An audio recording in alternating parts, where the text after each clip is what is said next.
वेद में बताया गया भगवान के विषय में कि भगवान दो विरोधी धर्मों का अधिष्ठान है। यानी दो विरोधी धर्म मतलब आप कहेंगे कि ये दो विरोधी धर्म क्या होते हैं, कैसे होते हैं, जरा बताइए, तब तो हम जाने। हाँ, समझिए, एक बार कृष्णावतार में गोपियों ने एक व्रत का अनुष्ठान किया, यानी व्रत किया, और उस व्रत के अनुष्ठान हेतु उनको एक ऐसे ब्राह्मण की तलाश थी जिसको भोजन कराने से अनंत ब्राह्मणों को भोजन कराने का फल एक साथ मिल जाए। तो गोपियों के मन में ये प्रश्न था, किससे पूछें, कौन बताए हमको। इस बारे में सोचा विचारा तो सबने कहा, अरे सखी, कौन बताएगा, चलो श्री कृष्ण के पास चलते हैं, वे ही हमको इस समस्या का समाधान बताएंगे। तो सबकी सब गोपियां मिलकर गईं श्री कृष्ण के पास और सबने कहा कि हे श्री कृष्ण, हमको किसी ऐसे ब्राह्मण का नाम बता दीजिए जिसको भोजन कराने से अनंत ब्राह्मणों को भोजन कराने का फल एक साथ मिल जाए। हमें हमारे व्रत का अनुष्ठान करना है। यह सुनकर भगवान ने कहा, ऐसा ब्राह्मण तो एक ही है। कौन? वो हैं मेरे गुरु। कौन? क्या नाम? वो हैं दुर्वासा जी। लेकिन गोपियों, वो रहते हैं यमुना पार, यानी यमुना के दूसरी पार। तो गोपी ने कहा, ठीक है, चले जाएंगे हम। यमुना पार करने में क्या समस्या है? सबकी सब गोपियां, सबने व्यंजन बनाए, किसी ने कुछ व्यंजन बनाए, किसी ने कुछ। हजारों गोपियां थीं, तो कई मन व्यंजन तैयार हो गए और वो गोपियां थाली ले लेकर, थाली में परोस कर, भोजन देकर और दुर्वासा जी के पास गई। लेकिन जब यमुना किनारे पहुंची तो देखा कि यमुना में तो बहुत पानी है, यानी जल का स्तर बहुत बढ़ गया है, बाढ़ आई हुई है। तो गोपियां एक दूसरे से कहने लगी, अरे सखी, आज ही मुहूर्त है, आज ही हमको दुर्वासा जी को भोजन कराना है,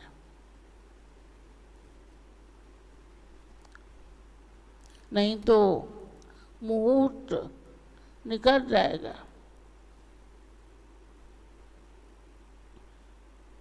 और कोई और साधन भी नहीं, जैसे पुल वगैरह हो यमुना पर या कोई और तरीका हो तो क्या करें।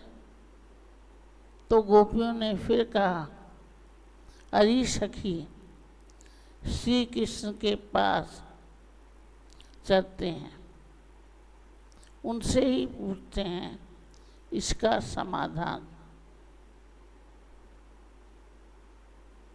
तो गई और श्री कृष्ण से कहा कि हे श्री कृष्ण, हमको उपाय बता दो।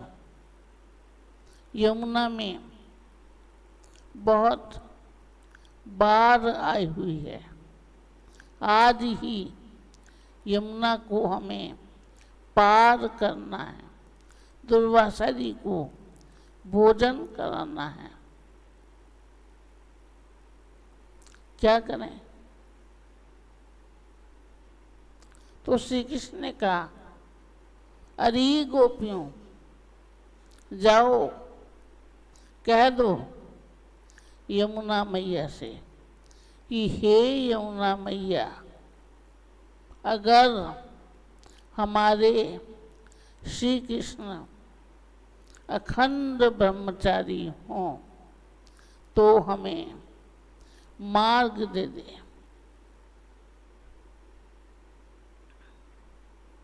गोपियां एक दूसरे की तरफ देखने लगी। देखो, इनको अपने आप को अखंड ब्रह्मचारी कहते हैं। दिन भर तो गोपियों के पीछे पीछे, यानी हमारे पीछे पीछे घूमते रहते हैं। कभी किसी की चुनरी खींच दी, कभी किसी की गागर फोड़ दी, कभी किसी की माला तोड़ दी।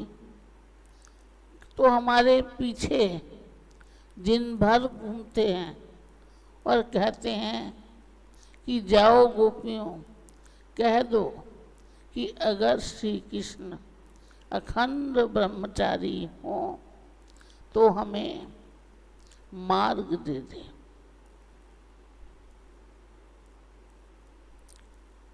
तो बाकी सब गोपियों ने कहा, अरे सखी, कहने में क्या बिगड़ता है, चलो यमुना के पास जाते हैं और कह देते हैं। अगर काम नहीं बना हमारा तो फिर इनके पास आएंगे, यानी श्री कृष्ण के पास। तो सब गोपियां चली गईं और जाकर यमुना मैया से कहा कि हे यमुना, अगर हमारे श्री कृष्ण अखंड ब्रह्मचारी हूँ तो हमें मार्ग दे दे।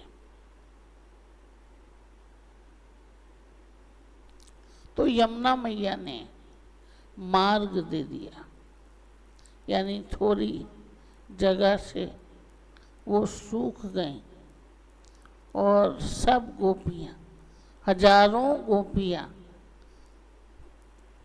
दूसरी पार चली गईं।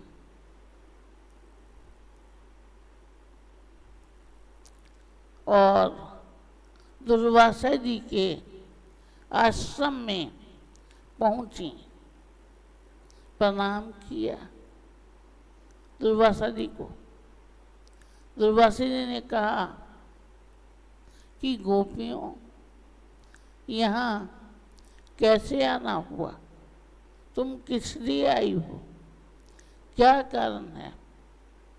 तो सब गोपियों ने कहा कि महाराज, आपको भोजन कराने आए हैं। अच्छा, भोजन कराने आई हो? अच्छा ठीक है, रखो भोजन। सबने उनके सामने भोजन रख दिया, भोजन की थाली रख दी। दुर्वासा जी ने सबके में से थोड़ा थोड़ा थोड़ा थोड़ा थोड़ा थोड़ा खा दिया।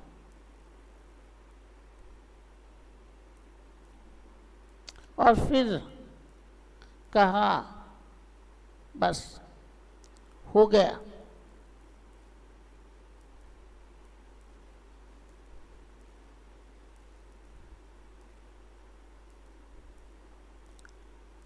गोपियों ने कहा कि महाराज, आपने तो बहुत कम खाया है, और ग्रहण करिए और दीजिए।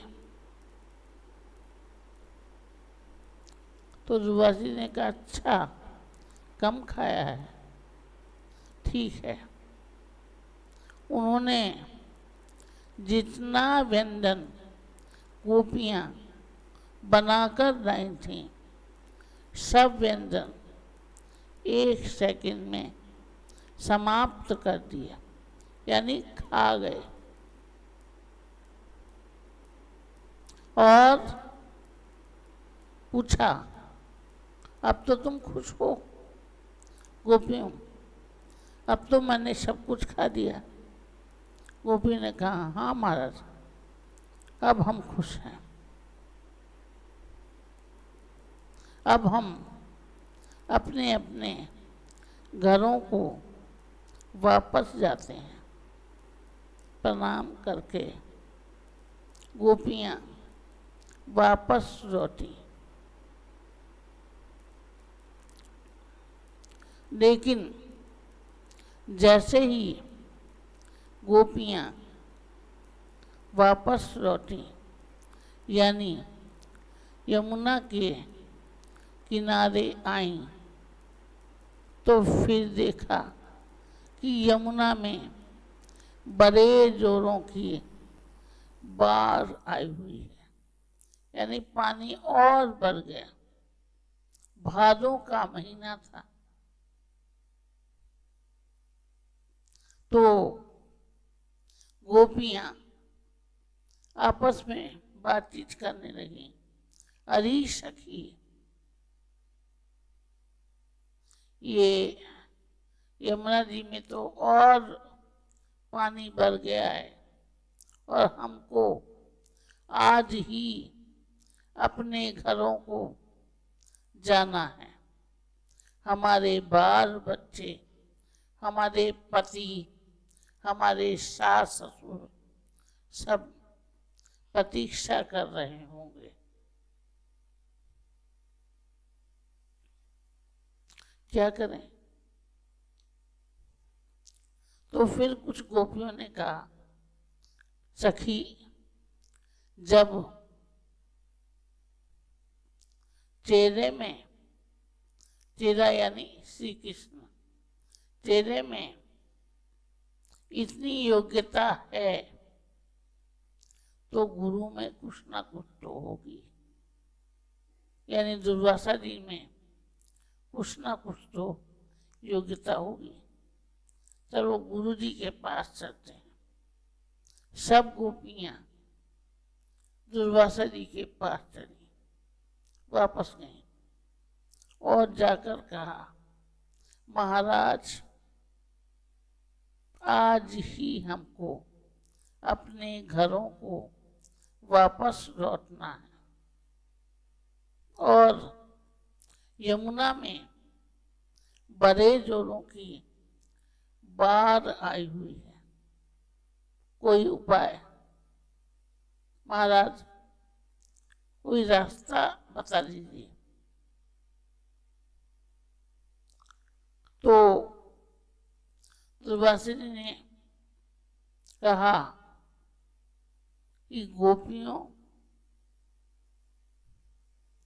जाओ यमुना से कह देना, क्या कह देना कि दुर्वासा जी ने दूब घास के अतिरिक्त, एक घास होती है दूब, तो दूब घास के अतिरिक्त कभी कुछ न खाया हो तो हमें मार्ग दे दे।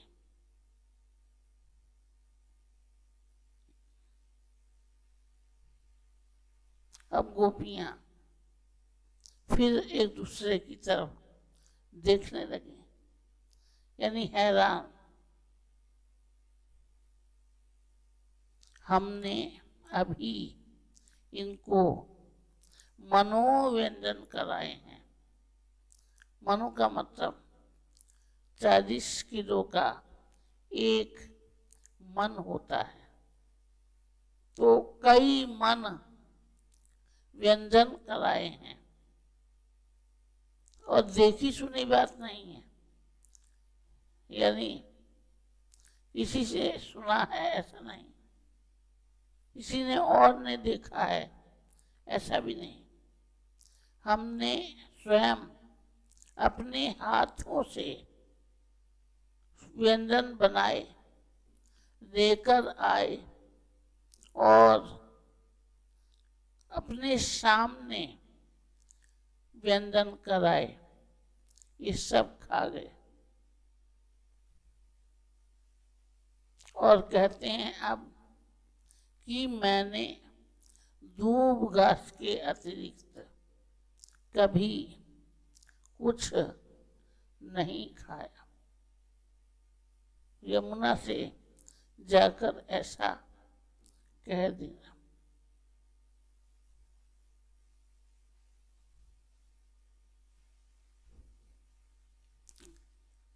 तो गोपियां फिर गईं यमुना के पास और कह दिया उसी प्रकार जैसे दुर्वासा जी ने कहा था। हे यमुना मैया, दुर्वासा जी ने दूब घास के अतिरिक्त कभी कुछ न खाया हो तो हमें मार्ग दे दे। यमुना मैया ने फिर से मार्ग दे दिया, यानी सूख गए वो और गोपियां पार हो गई।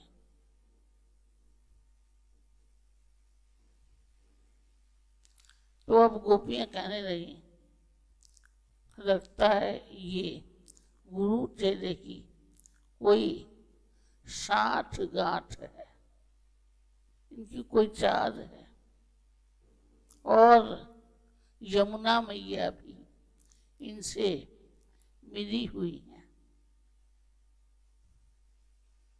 समझ नहीं पाए। क्यों नहीं समझ पाए?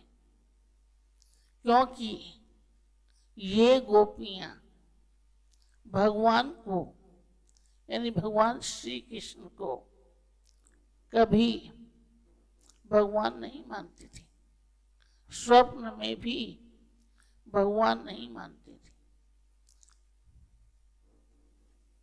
वे तो उनको साधारण पुरुष मानकर अपनेपन से अपनत्व करके इन्होंने अपने मन का लगाव कर दिया था, कभी भगवान नहीं माना।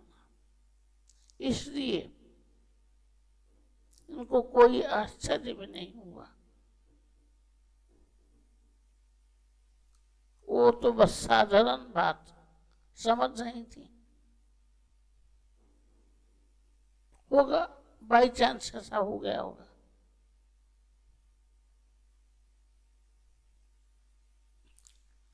यानी ये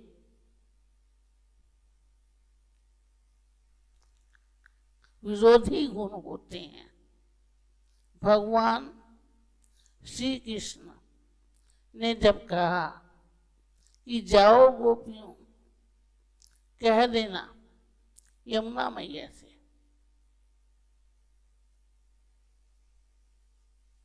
तब एक बार श्री कृष्ण कहते हैं अर्जुन से कि अर्जुन, देखिए, जब एक प्रसंग है, सुधन्वा सुधन्वा को मारने की बात जब आई, यानी वध करने की बात आई, तब वो कहते हैं कि अर्जुन, ना तो मैं अखंड ब्रह्मचारी हूं और ना तू। 16,108 रानियां हमारे हैं और तू भी कई पत्नी व्रत है।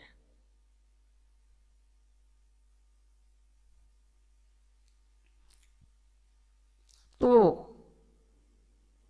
अर्जुन यानी उस समय स्वीकार किया कि मैं कई पत्नी व्रत हूँ, अखंड ब्रह्मचारी नहीं हूँ।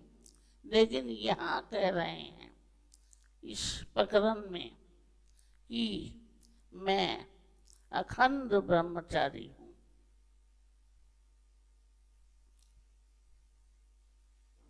तो देखिए, भगवान स्वयं अखंड ब्रह्मचारी हैं। दो विरोधी धर्मों के अधिष्ठान हैं। एक तरफ तो कहते हैं कि मैं अखंड ब्रह्मचारी हूँ और दूसरी तरफ ये भी कहते हैं कि मैं कई पत्नी व्रत हूँ।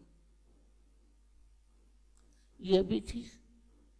और उनको प्राप्त किए हुए महापुरुष जिन्होंने उनको प्राप्त कर दिया, दुर्वासा इत्यादि, वे भी एक तरफ तो मनोव्यंजन खा रहे हैं, ये भी सत्य, और दूसरी तरफ कहते हैं कि हमने दूब घास के अतिरिक्त कभी कुछ नहीं खाया, ये भी थी। और यमुना मैया ने भी इसका प्रमाण दे दिया, साक्षी दे दी। यानी ये होता है दो विरोधी धर्मों का अधिष्ठान। यानी भगवान में ऐसे ही दो विरोधी धर्म होते हैं। वेद में कहा गया, जैसे वो भगवान बड़े से बड़ा भी है और वो भगवान छोटे से छोटा भी है, दोनों विरोधी धर्म। वो भगवान दूर से दूर भी है और वो भगवान पास से पास भी है। तो इस प्रकार के दो विरोधी धर्म हैं भगवान में। समय आने पर उनका वर्णन और प्रसंग बस उनका वर्णन किया जाएगा। बोलिए वृंदावन बिहारी राध की जय।